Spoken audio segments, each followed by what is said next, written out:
Finlandia pada Selasa secara resmi bergabung dengan NATO sebagai anggota ke-31.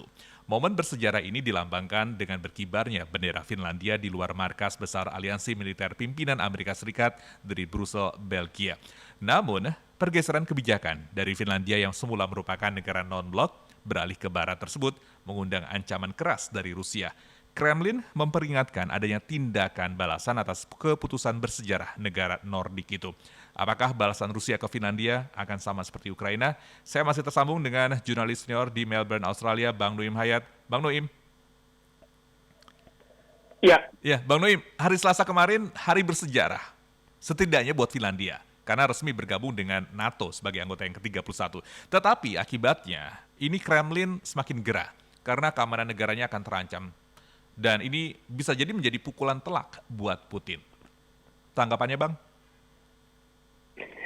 Ini anehnya. Dalam bahasa kita tuh ada pepatah yang mengatakan tongkat membawa rebah. Pakai tongkat bukannya berdiri malahan jatuh. Kenapa? Karena Rusia, Putin selama ini mengancam-ngancam NATO. Karena dia bilang NATO itu berbahaya. Akhirnya apa? Finlandia, Swedia yang negara selama ini tidak berada di dalam NATO, malahan menjadi anggota NATO. Kalau dia diam saja, mereka tidak menjadi anggota NATO. Tapi karena dia melakukan serangan terhadap Ukraina, dan dia sekarang ini mau tidak mau harus dikatakan babak belur di Ukraina, ini mengingatkan orang kembali bahwa tahun 1939 Uni Soviet pada waktu itu pernah menyerang Finlandia. Kewalahan, bayangkan waktu itu Uni Soviet jumlah barangkali rakyatnya 200 juta. Finlandia jumlahnya nggak sampai 4 juta. Setengah mati Rusia. Jadi ada cerita bahwa tentara Rusia itu ketika diterjunkan dari pesawat tidak pakai payung. Kenapa? Mereka pikir karena Finlandia itu sering ditutupi salju, mereka akan jatuh ke atas salju, nggak apa-apa, nggak patah kakinya. Jadi katanya mereka terjun dari pesawat nggak pakai payung karena nanti di bawah kok ada salju. Jadi hal-hal yang tidak masuk di akal itu sudah gagal. Waktu itu Uni Soviet gagal untuk menaklukkan Finlandia karena Finlandia itu sebuah negara yang katanya 75% wilayahnya itu adalah perhutanan. Kehutanan, 75% kehutanan. Dan sekarang ini Finlandia dikatakan adalah negara yang rakyatnya paling berbahagia. Ditanyakan mana yang paling berbahagia, maka rakyat Finlandia dianggap adalah orang yang paling berbahagia di dunia ini. Tahu-tahu jadi ada ancaman dari Rusia melakukan serangan terhadap Ukraina. Sedangkan Finlandia berbatasan dengan Rusia. Itu perbatasannya itu jaraknya lebih dari 1.000 kilometer. Ya, mereka ketakutan melihat bahwa Putin dengan seenaknya saja menyerbu ke Ukraina. Bisa dengan mudah saja nanti mereka menyerbu ke Finlandia. Padahal Finlandia itu selama ini dalam tanda kutip bisa dikatakan netral. Nah, dengan adanya tindakan Putin di Ukraina untuk mencegah agar Ukraina jangan menjadi anggota NATO, apa yang terjadi sekarang Swedia yang masih menunggu menunggu restu dari Hongaria dan Turki, dan Finlandia menjadi anggota NATO. Jadi 31 sekarang anggota NATO gara-gara Putin. Kalau dia tidak melakukan hal-hal tersebut di Ukraina, tidak bertambah itu jumlah anggota NATO.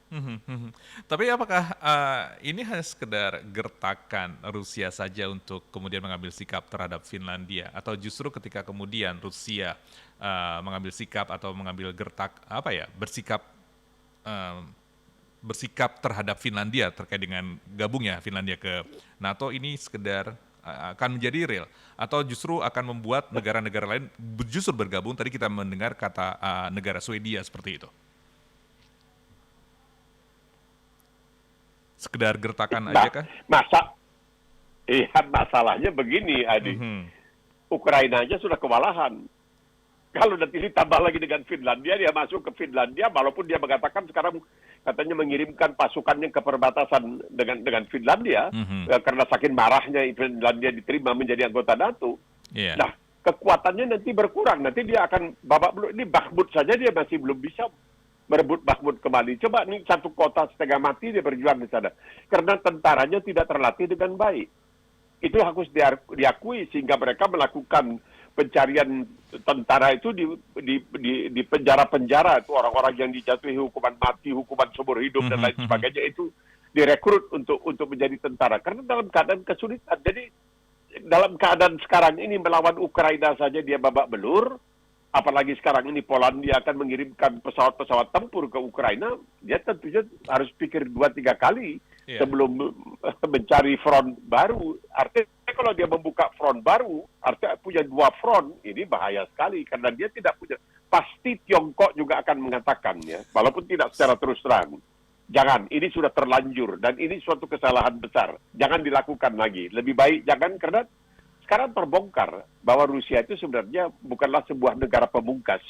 Walaupun dianggap adidaya yang merupakan lawan Amerika, dan dia bukanlah negara pemungkas. Ini sama sejarahnya seperti Amerika di Vietnam, seperti Amerika di Afghanistan, seperti Uni Soviet di Afghanistan. Tidak ada penyelesaian yang bisa menggembirakan bagi mereka yang melakukan hal-hal ini. Walaupun Rusia dianggap sebagai sebuah negara besar. Jadi saya ingat dulu ada waktu saya bekerja di BBC London itu ada kawan saya dari Moskow, dia bekerja di kedutaan Republik Indonesia di Moskow dan dia mengatakan dia tukang belanja. Saya tanya belanjanya di mana? Ya belanjanya ke Finland gitu. Karena di Rusia waktu itu payah dicari barang-barang untuk dibeli gitu, beli makanan dan lain sebagainya. Mereka harus ke Finland, begitulah dekatnya. Nah sekarang dia katanya memperbesar pasukannya di perbatasan Finlandia. Itu berarti memperlemah kekuatannya di Ukraina. Akhirnya apa? Yang dikejar tak dapat, jadi kata orang kita kayak dikandung kececeran, yang dikejar tak dapat. Iya. Tapi yang menjadi pertanyaan adalah apakah Kremlin tidak membaca radar ketika ada rencana Finlandia untuk masuk ke NATO? Padahal rencana Finlandia masuk ke NATO itu sejak Rusia menginvasi Ukraina, dan bahkan di bulan Mei pun juga kemudian direalisasikan untuk bisa daftar ke NATO, dan kemudian sekarang sudah menjadi anggota NATO. Kremlin ini gimana nih pada akhirnya? Apakah memang di luar radar pantauan intelijen mereka, atau karena memang Rusia memang lebih fokus ke Ukraina, tapi ternyata justru menjadi ancaman? Karena tadi kita sebut bahwa ketika kemudian Finlandia bergabung, maka Finlandia itu sendiri memiliki sekitar, tadi Bang Dwi mengatakan 1.000, ini ada 1.340 km dengan Rusia. Ini krusial jadinya, ruwet. Iya, karena Putin itu beda dengan barangkali banyak kepala negara lainnya atau perdana menteri atau presiden lainnya. Dia kan banyak penasihatnya itu kan tidak berani. Jadi mengikuti, pokoknya ABS, asal Bapak senang. Jadi bukan berdasarkan dari nasihat-nasihat, masukan-masukan yang diberikan oleh para penasehatnya. Dia tidak punya seperti itu. Mereka semua menganggap dialah panglima tertinggi, dia yang paling hebat dan lain sebagainya. Jadi tidak ada pertimbangan dari A sampai Z. Tapi ini dari A sampai B, oke, kita lakukan. Kita dianggap sebagai adidaya, kita di super power dan sebagainya, kita bisa masuk. Ya, inilah yang terjadi. Jadi di depan mata, lihatlah apa yang terjadi di Ukraina. Apa yang terjadi di Ukraina. Sekarang ada faktor-faktor keagamaan juga yang terjadi di Ukraina yang merisaukan banyak orang ya, karena dianggap bahwa pendeta-pendeta di gereja-gereja ortodoks di Ukraina itu pro kepada Rusia dan lain sebagainya, makanya mereka mau disingkirkan, dan akhirnya ini berembet kemana-mana yang sebenarnya tidak perlu terjadi. Kalau saja Putin tidak, ini bukan Rusia lah, kita kata Putin tidak melakukan serangan, ini murni adalah syahwat, kemauan dari Putin sendiri. Dan sekarang kalau dia buka front di Finlandia, itu lebih celaka lagi. Kasihan kita dengan tentara Rusia yang dikerahkan ke Ukraina, anak-anak muda yang ya belum tahu apa-apa, kata orang kita masih ingusan, dikirim ke sana, akhirnya jadi bulan-bulanan, jadi umpan peluru saja. Untuk apa? Dan ini sekarang terjadi. Ini terjadi kalau saja dia tidak melakukan penyerbuan ke Ukraina, ini semuanya tidak akan terjadi. Swedia akan tetap tenang sebagai Swedia, tidak masuk ke dalam NATO. Finlandia sebagai negara yang manusianya paling bahagia di dunia katanya.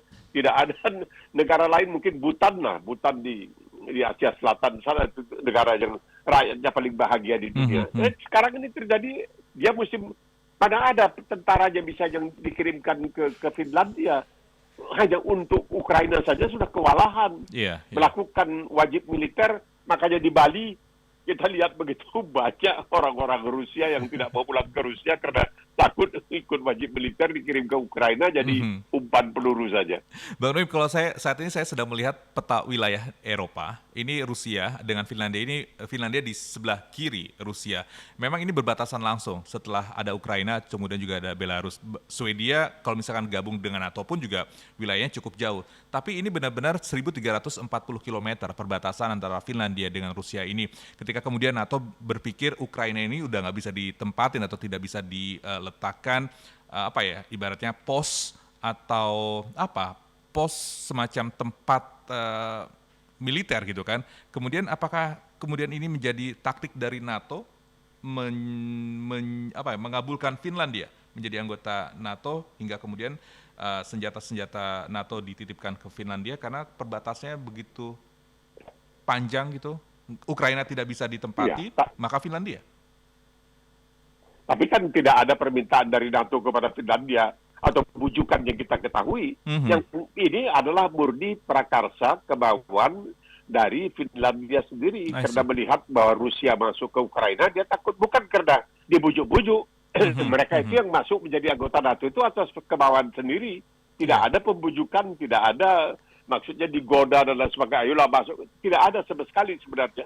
Tapi karena mereka melihat bahwa NATO itu suatu organisasi yang cukup ketat dan tampaknya untuk membela diri dari negara-negara besar yang bisa melakukan penindasan dengan sesuka hatinya, mereka bergabung. Biasalah kecil kan, rame-rame patah cingkeh kata orang.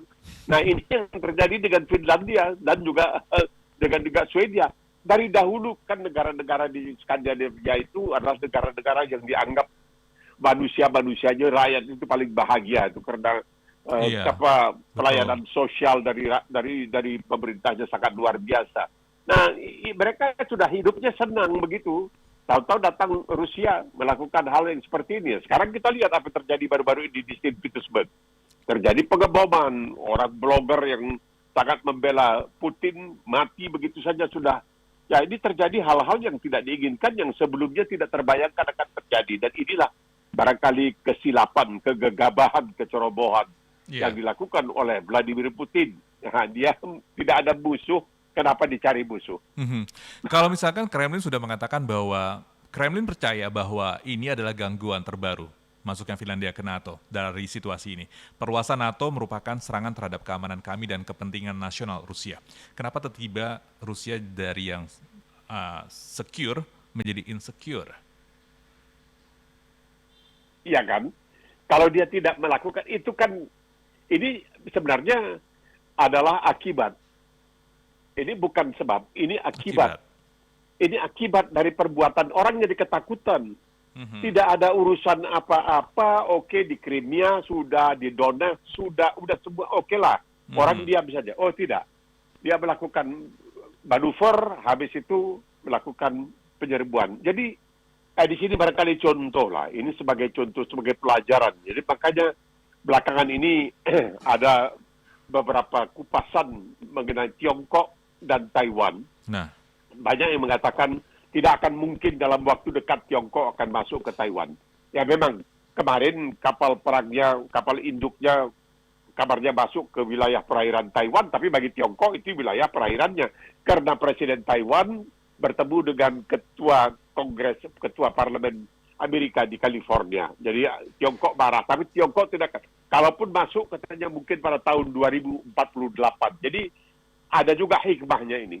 Menunjukkan bahwa negara-negara besar yang punya kekuatan secara teoritis di atas kertas, punya kekuatan hebat, belum tentu bisa dengan seenaknya melenggang kangkung masuk dan mengalahkan negara-negara yang lebih kecil di sekitarnya. Dalam hal ini misalnya Tiongkok dan Taiwan, dalam hal ini tentunya Rusia dan Finlandia. Karena Rusia sudah pernah punya pengalaman pahit ketika masih menjadi Uni Soviet dalam tahun 1939 dengan jumlah penduduk 200 juta melawan waktu itu Finlandia yang penduduknya cuma 3,6 juta, tidak juga bisa karena udaranya, iklimnya, saljunya dan lain sebagainya, dan itu hutan-hutan itu 70% dari dari Finlandia itu wilayahnya dari wilayah hutan. Jadi agak susah memang untuk bisa dikuasai dengan sempurna. Oke, Bang Noim, kalau kita ini bukan berandai-andai yang baik ya, tapi kemudian apakah nanti ada potensi NATO akan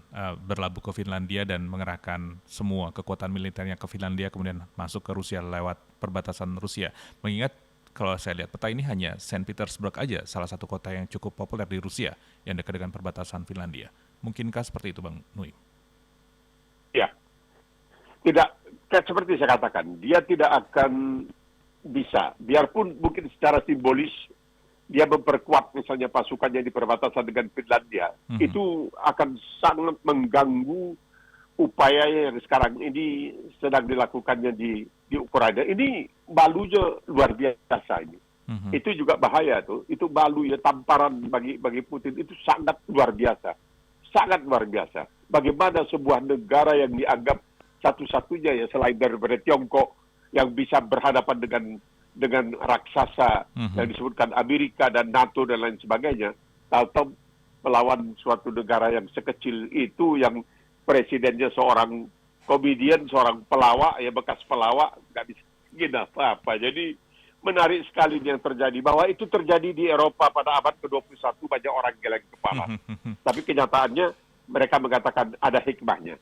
Ini menjadi pelajaran bagi negara-negara besar sebelum melakukan agresi ke negara-negara yang lebih kecil. Termasuk dalam hal ini Finlandia. Kalau saja Putin tidak melakukan serangan atau penyerbuan ke Ukraina, niscaya Finlandia bahagia terus untuk menjadi negara yang tidak merupakan bagian dari NATO. Ini kan sesuatu yang bisa jadi pelajaran bagi seorang Vladimir Putin. Tapi ya, itulah karena angkara murka, karena syahwat, kehausan, kekuasaan, lain sebagainya, membuat dia melakukan gegabah dan ceroboh seperti yang telah dilakukannya. Iya, kita berharap sih sebenarnya tidak ada langkah-langkah serius yang dilakukan atau dilancarkan Rusia terkait dengan pernyataan tadi Kremlin terkait dengan Finlandia masuk ke NATO. Dan kita juga pada akhirnya bingung juga nih, ini kedepannya seperti apa geopolitik di Eropa, karena pada akhirnya sejumlah negara berangsur-angsur masuk. Ini tinggal nunggu konfirmasi dari Turki dan Hungaria aja untuk bisa memuluskan Swedia untuk kemudian masuk ke NATO. Bang Nuim, kita tentu pasti akan berharap banyak bahwa perang ini akan segera berakhir, dan apapun perang, kalah jadi abu, menang jadi arang, itu pasti akan berlaku dalam konteks perang atau invasi yang dilakukan Rusia kali ini yang sudah lebih dari setahun berjalan. Bang Nuim, sekali lagi terima kasih untuk hari ini. Kita telah bicara banyak soal Trump, kita bicara banyak soal Putin, dan semoga ini juga bisa memberikan wawasan kepada MG Listener terkait dengan dua isu yang kita bahas pagi hari ini. Sekali lagi terima kasih Bang Nuim untuk hari ini. Sehat-sehat selalu dan selamat menunggu waktu berbuka, Bang Nuim.